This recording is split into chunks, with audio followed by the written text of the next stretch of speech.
மகாராஷ்டிராவில் எக்ஸ்பிரஸ் ரயில் தடம் புரண்டு விபத்துக்குள்ளானதில் 3 பயணிகள் இறந்தனர்.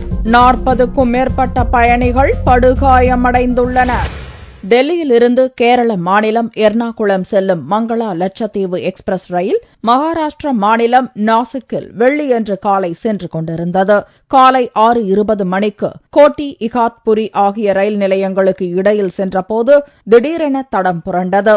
அப்போது அதிவேகத்தில் சென்று கொண்டிருந்த காரணத்தால் 14 பெட்டிகள் ஒன்றோடொன்று மோதிக்கொண்டன.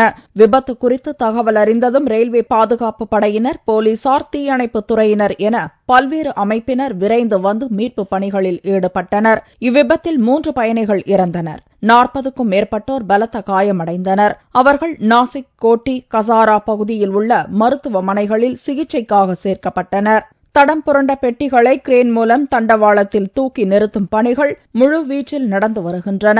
அப்பணிகள் முடியும் போதுதான் எத்தனை பேர் இறந்தனர் என்ற விவரம் தெரியவரும். மீட்பு பணிகள் காரணமாக அவ்வழியாக செல்லும் ரயில் போக்குவரத்து முற்றிலும் பாதிக்கப்பட்டது.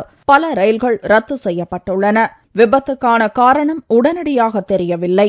இதுகுறித்து இலாகா பூர்வ விசாரணைக்கு ரயில்வே உத்தரவிட்டுள்ளது.